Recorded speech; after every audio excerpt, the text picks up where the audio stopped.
Photo पर भतार लिख के हे जानू ये स्टेटस लगाती हो।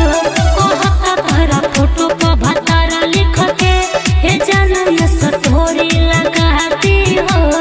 बोलो ना मिक्स बाय बेदाडी रिकॉर्डिंग स्टूडियो।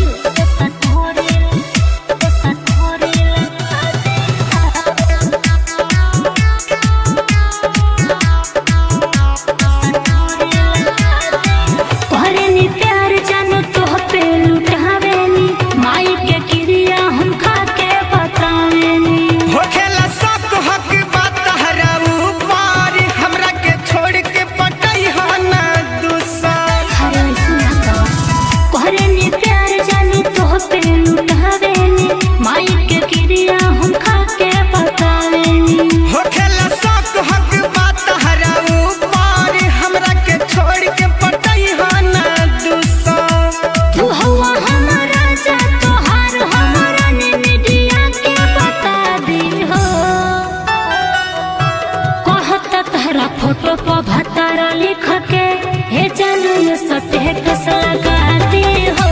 कहता तहरा फोटो पर भतारा लिख के हे जानू ये स्टोरी लगाती हो।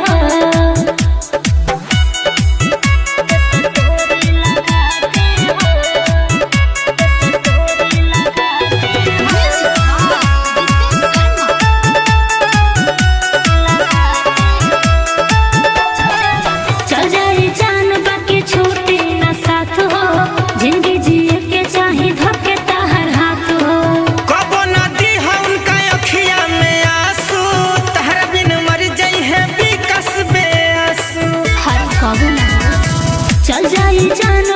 छूटी ना साथ हो। जिंदगी जिए के चाही धके तहर हाथ हो। कबो ना दिहा उनका अखिया में आंसू तहरा बिन मर जाई है विकस बेआंसू। राइटर लालू राजा ना दे हको सजा करे तोहरे से शादी हो।